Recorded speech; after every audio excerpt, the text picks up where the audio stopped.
Spoštovana gledalka, spoštovani gledalci, lepo pozdravljeni v oddaji Dogodki. Tudi tokrat smo za vas pripravili pregled minulih najzanimivejših dogodkov, zato vabljeni k ogledu. Obiskali smo tudi občino Odranci, kjer so pred 4 leti začeli postopke za komasacijo. V pogovoru z županom Ivanom Markojo smo izvedeli, da so strani Ministrstva za kmetijstvo, gozdarstvo in prehrano dobili odobrena sredstva za izvedbo teh postopkov. Gospod župan, v občini ne počivate najbolj, pred vami je nekaj novih izzivov. Tisto, na kar ste se pravzaprav začeli pripravljati pred 4 leti, so komasacije oziroma zložbe zemljišč, kot smo tudi včasih lepše slovensko rekli. Zdaj je zadeva tako daleč, da imate sklep oziroma da denar bo. Res je, prejšnji teden smo dobili sklep Ministrstva za kmetijstvo, da nas so sredstva odobrena, tako da bomo sedaj začeli s postopki izpeljave te komasacije in agromelioracije, to je v tem novem sistemu združeno, torej ne samo komasacija, ampak tudi ureditev vseh poljskih poti potrebnih, da se bodo ta zemljišča potem lahko boljši pristop do njih in vse ostalo.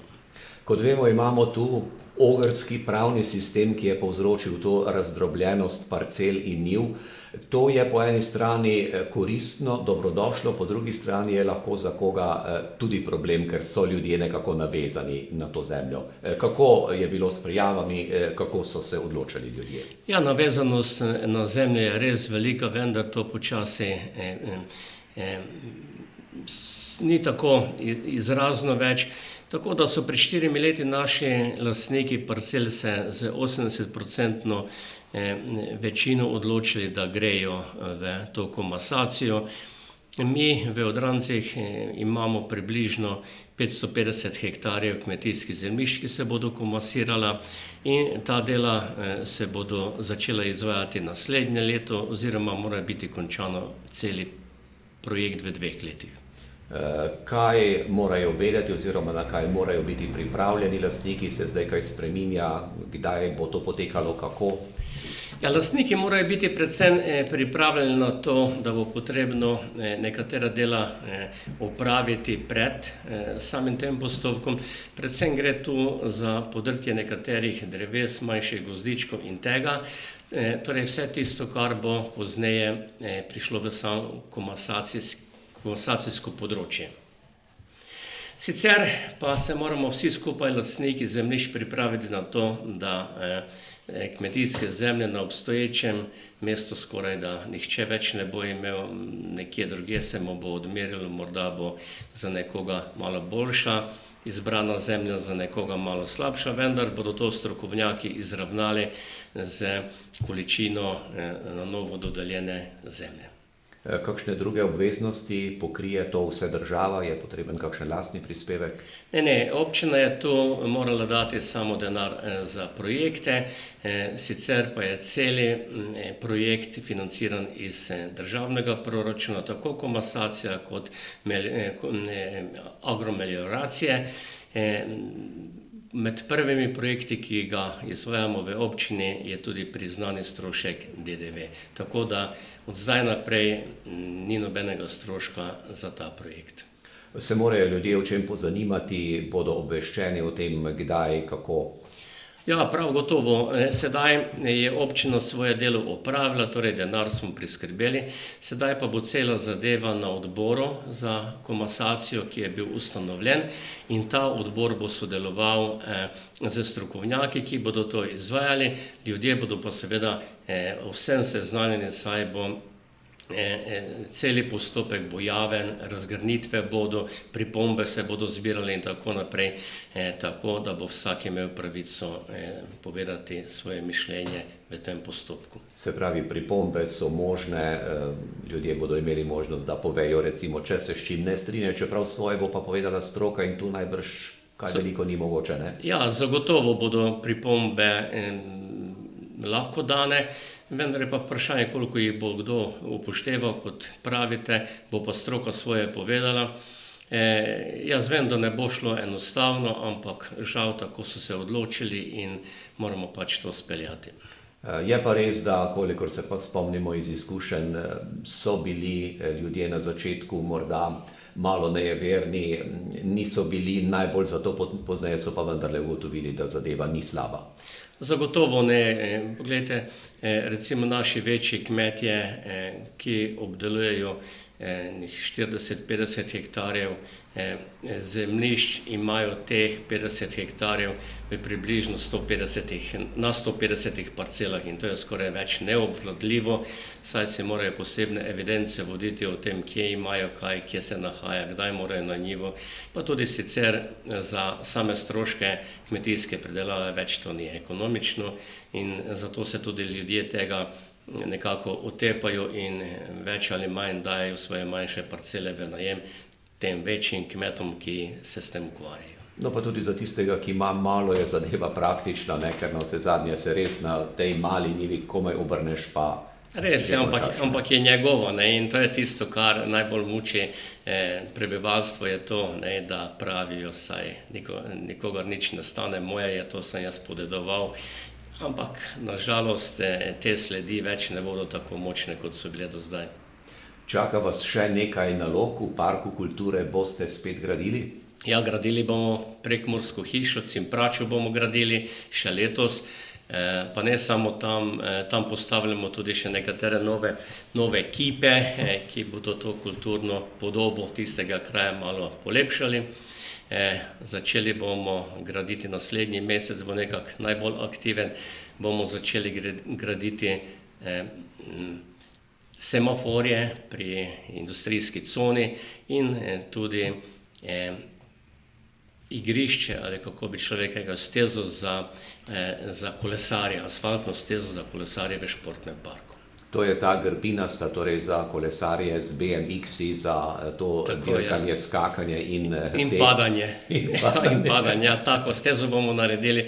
Namreč vemo, da vsi fantje ja ne morejo biti nogometaši, pa tudi za punce bo lepo, če se bodo malo vozile po teh grbinah in bo to zopet neki novi objekt v našem športnem parku.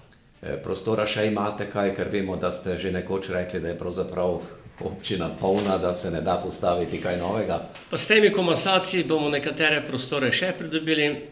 Posebej računamo, da bomo v tem komasacijskem postopku pridobili predvsem dva namenska prostora in sicer bomo naredili dve obvoznici okoli Odranec. Eno se strani Bistric in Melinec, eno se strani Lipe. Torej ne bi radi, da bi se ta gosti promet v industrijsko cono odvijal skozi vas, zato bomo trasirali malo širše ceste pred vasjo, kam bomo usmerili ta promet. Drugo pa, da se bo v tem komasacijskem procesu odmerilo tudi za še manjkajoče kolesarske poti, predvsem proti Bistrici in Melincu. To bodo pa potem zasnove za nove projekte ureditev kolesarskih stez naslednje leto. Če ostaneva še pri recimo zadnjem vprašanju, tale vaš industrijski del deluje vse tako, kot ste si zamislili. Vemo, da to je bila zgodba o uspehu, da so sem prišla podjetja, da so delovna mesta. Kako je zdaj? Pa deluje, vendar počasi peha to delovanje, namreč peha tisto, na kar nismo bili pripravljeni, predvsem prečiščevanje odpadnih voda in zato se pripravljamo, da bomo naslednje leto začeli sanirati našo čistilno napravo, da bo zmogla še dodatne zaposlitve. Namreč ta čistilna naprava je bila narejena za približno 1700 odranskih ljudi, sedaj pa imamo dodatno v industrijski coni že 900 zaposlenih in to je dodatno obremenitev, ki jo moramo zelo hitro rešiti, da ne bi povzročala ekoloških problemov nam in sosednjim vasem. Hvala za pogovor. Prosim. Minuli petek smo se mudili na grajskem dvorišču v Murski Soboti, kjer je potekal gurme Over Mura Party. Kulinarični dogodek je postregel z obilico specialitet, ki so jih pripravljali priznani kuharski mojstri, zraven pa so bila na voljo izbrana vina. Kulinarični večer Gourmet over Mura Party, ki je potekal minuli petek, je na grajsko dvorišče v Mursko Soboto privabil številne obiskovalce, željne dobre jedače in pijače. Večer s kulinaričnimi dobrotami so pripravili številni pomurski ponudniki hrane, kot gosta pa sta se na že tretjem gurmeju predstavila dva znana slovenska šefa. Ja, glede šefov, Luka Jezeršek je naš gost iz hiše kulinarike Jezeršek, potem drugi naš gost je Marko Pavčnik iz gostilne Pavus v Laškem, potem Korenika pripravlja gibanico, potem šunkarna Kodela ima tudi dva prigrizka, poleg šunke in ocvirkov, ki so njihove zaščitni znak, potem kmetija Firbas z njihovo pogačo in namaze na kruhu. Potem, da koga ne pozabim, smo še mi, gostilna Rajh, ki imamo tudi rozbif na kruhu in pa sladico. Vinarje so pa tudi našteti, ki so, in pa so še trije gostje, to je pa Vina Talaber, Krampač pa Gerkeš. Poleg omenjenih so se obiskovalcem svojimi sladoledi na pobudo Gorazda Kocbeka predstavili tudi člani podjetja Stork. Organizatorji so namreč želeli privabiti čim več kulinaričnih mojstrov, ki bi obiskovalcem ponudili drugačen pogled na hrano in drugačne okuse. Namen je, da ljudje pridejo v grad na prelepo dvorišče, kjer smo se pa mi vsi skupaj za njih potrudili, ker se bojo imeli fajn, okušali dosti lokalnih vin in pa samih jedi, ki smo jih skreirali, pri katerih imamo pa tudi goste. Grajsko dvorišče so preplavili številni okusi, ki so jih pripravljali mojstri kuharskih veščin. Na izbiro je bila tako raznolika hrana, ki pa je morala vsebovati tudi nekaj našega, domačega prekmurskega. Ponavadi je lepo, da se sam šef lahko skreira svojo jed. Naša navodila so bila ta, da pač upoštevajo vsaj eno oziroma dve lokalne živili, ki sta v Prekmurju, in na ta način so kreirali. Med ponudniki hrane so bili tudi člani družine Firbas, ki že več kot 20 let na domačiji Firbas v Cogatincih razvajajo obiskovalce z vsem, kar jim narava in okolica ponujata. Tudi tokrat so pripravili in ponudili številne dobrote, ki jih pridelajo sami. Največ zaslug pri vihtenju kuhalnice ima tako gospodinja Marjana, gospodar Alojz pa skrbi, da nihče ne ostane žejen. Glejte, mi danes ponujamo en tako Firbasovo pogačo, pa obložene kruhe in domačih hruškov sok nektar. Firbasi so se kulinarično-turističnemu povezovanju Gourmet over Mura pridružili pred kratkim, predvsem zaradi medsebojnih poznanstev in koristi, ki jih ta paket prinaša, tako njim kot tudi potrošnikom, obiskovalcem. Ravno zato so se tudi odločili, da bodo sodelovali na kulinaričnem večeru. Ja, gledajte, nekako se dobro poznamo z vsemi temi prijatelji, ki so tudi danes pri nas in smo zelo veseli, da so nas povabili v njihovo družbo in da zelo z veseljem sodelujemo. Ideja o enodnevnem kulinaričnem popotovanju po Prekmurju Gourmet over Mura ni nastala kar čez noč. Pobudniki omenjenega paketa so dolgo časa trkali na številna vrata, ker so želeli domačim in tujim gostom ponuditi več, vendar nikoli ni bilo pravega posluha. Zato so se povezali in nastala je uspešna zgodba. Pobudniki smo bili v začetku trije, in sicer Kodela, Marov in pa gostilna Rajh. Tudi sami smo se tako povezali. Letos pa imamo 4 nove člane, se pravi Gourmet over Mura je pridobil z ene strani reke Mure, še smo šli na drugo stran reke Mure. In naši novi partnerji oziroma prijatelji so Vina Štajer, potem Kocbek, kmetija Firbas in pa Bevok pivovarna. S povezovanjem so si začetniki Gourmet over Mura izkazali medsebojno spoštovanje, hkrati pa so v regiji dosegli viden preskok, ko govorimo o sodelovanju, ki je lahko uspešno. Povezovanje je vedno dobrodošlo. Se mi zdi, da se sklepajo in prijateljstva in posli na takšen način. Zelo lepo je, če lahko, naprimer jaz svojega gosta z moje gostilne pošljem k nekomu drugemu na odličen prigrizek, odlično vino, odlično pivo in mu s tem priporočim tisto, kar imamo mi radi in mislim, da je to edina prava pot za vse nas, da smo povezani. Dogodek, kot je bil minuli petek, zagotovo ni bil zadnji, saj so tudi ponudniki hrane navdušeni nad njim in ga ocenjujejo kot pozitivnega. Ja, gledajte, zelo zanimiva srečanja, pa zelo bogata. Vsi ti ki ponujamo zadeve, so zelo okusne, tako da vsak ima svojo stvar, ki je tudi zelo različna. Smo zelo veseli, da se nas je toliko zbralo in da lahko ponudimo te dobrote. To vrstno srečanje se nam zdijo dobra, so pozitivna za nas. Obiskovalcem ponujajo različne dobrote od različnih proizvajalcev. Gourmet over Mura je bil hkrati tudi začetek že 8. festivala prekmurske gibanice in šunke, ki ga organizirajo pri društvu Diši po Prekmurju. Pestra kulinarična in vinska ponudba je bila obogatena tudi s spremljajočim programom, ki se je zaključil z večernim nastopom 2 skupin. V občini Moravske Toplice so proslavili 21. občinski praznik. Slovesnost je bila pri Vaško-gasilskem domu in v športno-rekreacijskem centru v Bogojini, kjer so dobili nekaj pomembnih pridobitev. Tokratno praznovanje so začeli kar na cesti v Bogojini, kjer so odprli obnovljeno cesto, dolgo več kot kilometer, pločnik, ulično razsvetljavo, skupaj vredne skoraj $500,000 evrov. Ker je cesta večsmerna, torej vsi po njej hodimo, to ni samo za krajane Bogojine, ampak predvsem tudi za vse, ki se tukaj znajdejo, tako kot slučajni sopotniki ali potniki, potem turisti, romarji in pa seveda domačine. Seveda je pa najbolj pomembno to, da bo to prispevalo k varnosti v cestnem prometu, namreč po tako frekventni cesti je prav, da je tudi pločnik in vse to smo uspeli v 2 letih zgraditi. Obnovili so tudi 1400 metrov vodovodnega omrežja ter novemu pomurskemu vodovodu prilagodili omrežje do Prosenjakovcev, Sela, Fokovcev, Motvarjevcev in Čekečke vasi. Tudi tokrat so podelili občinske nagrade. Častni občan je postal Štefan Jančarič iz Noršincev za dolgoletno in zavzeto delo na področju gasilstva ter zaščite in reševanja. Veliko zahvalno listino je dobil Jože Trajber iz Martjancev za dolgoletno delo na področju prostovoljstva, zdravstvene vzgoje in pri dejavnostih Rdečega križa.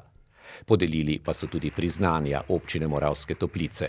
Tihomir Kržanko iz Fokovcev ga je prejel za zgledno organizacijsko delo v lokalni skupnosti in na kulturnem področju, Stanislav Raj iz Bogojine za prostovoljno delo in pomoč pri delu krajevnih društev, turistično društvo Martin Martjanci pa za prizadevno 15-letno delo. Nagrajenci, zlasti še, če so prostovoljci, za občino veliko pomenijo. V bistvu nam neke vrste pomenijo svetilnik, ker za ta priznanja, ki jih dobivajo, letos je prav specifično, ker vsi prihajajo z področja prostovoljstva, se pravi civilne zaščite, Rdečega križa, prve pomoči in podobno, ali pa so tako ali drugače dejavni v svojih krajih, ki seveda zaradi tega izgledajo lepši. In ker s tem, ko žrtvujejo svoj prosti čas in na nek način kažejo tudi tisto empatijo vsem nam, pomeni to tudi neka mala zahvala, za mlajšo generacijo pa seveda vodilo. Pohvale in bon za 50 evrov pa so dobili zlati maturanti iz občine Nina Jakoša iz Čekečke vasi, Miha Bernjak iz Ivancev in Žan Sabotin iz Moravskih Toplic. V sklopu vsakoletne akcije Turistične zveze Slovenije Moja dežela lepa in gostoljubna so priznanja za najbolj urejena naselja v občini dobili Tešanovci, Martjanci in Moravske Toplice. Mi smo turistična občina. Mnogokrat se v turizmu pojavljajo teze, da ni dogodkov, da ni prireditev, vendar ne želimo množičnega turizma, ker ti turisti, ki prihajajo k nam, prihajajo ravno zaradi tega, ker smo takšni, kot smo. Torej, dogodki so, kraji morajo biti ustrezno urejeni, zato tudi ne samo zaradi tistih, ki nas obiskujejo, ampak tudi zaradi nas samih, ki tu živimo. Ne bi radi bili Indijanci, ki bi nas vsi hoteli videti kot neko posebnost, mi si predstavljamo turizem takšen kot seveda izziv za tiste, ki nas hočejo videti takšne, kot smo. Še boljši pa bodo, pravijo, ko bodo uresničili projekt čezmejnega sodelovanja Slovenije in Madžarske, v katerem bo konzorcij pod vodstvom Narodnega parka Stražna krajina poleg 9 zelenih parkov in prenočitvenih zmogljivosti razvil ekološko-turistične storitve, s čimer bi podaljšali čas bivanja obiskovalcev na tem območju. Green Exercise in še nekateri drugi so taki projekti, ki pomenijo seveda zelene in okolju in zdravju prijazne načine bivanja. Tudi to je pomembno sporočilo za turiste. Mi seveda pri teh projektih zasledujemo več stvari. Prvič, da na nek način tudi pridobivamo dodatna sredstva, ker jih v lastnih prihodkih nikoli ni dovolj. Hkrati pa pri teh projektih dobivamo izkušnje, kako sodelovati čezmejno in kako dobre prakse, ki so jih že drugod uveljavili, seveda uveljaviti tudi pri nas. Kar se pa samega turizma tiče, mislim, da napredujemo tudi po številu nočitev. Kot občina si želimo tudi turiste, ki seveda ne bodo samo spali in se kopali, ampak bodo obiskovali prav vse naše kraje in prireditve, pomagali tisto zadnjo na lovski veselici, ki je v Prosenjakovcih. V občini pa skrbijo tudi za pomoč. Začnejo pri novorojenčkih, nadaljujejo pri učencih in dijakih, končajo pa pri aktualnih malih čistilnih napravah. Mladim družinam ob rojstvu namenjamo 1000 evrov, zato ker seveda nimamo neke stanovanjske politike, ker bi gradili stanovanjska naselja za mlade družine. Tudi nismo tak tip občine. Mnogo je zapuščenih domov, ki so z minimalnimi vložki primerni za bivanje, tudi za mlade družine, zato tudi preko vašega medija vabilo tisti, ki želijo izziv, ki je na Goričkem v lepi pokrajini, čistem okolju in bolj odmaknjeno od centrov. Prav tako seveda štipendijska shema, pomoč starejšim in pa seveda med prvimi v Sloveniji smo, ki subvencioniramo vgradnjo malih čistilnih naprav za kraje ali pa domačije, kjer seveda ne bo kanalizacijskih sistemov, ker so bodisi predragi, bodisi je preveč razpršena poselitev. Ta subvencija znaša do 1400 evrov, kar ni majhen denar. Mi bomo s tem seveda tudi na nek način okoljsko opremili vso našo občino, ne glede na to, ali je to strnjeno naselje z mnogo prebivalci ali pa samo nekaj.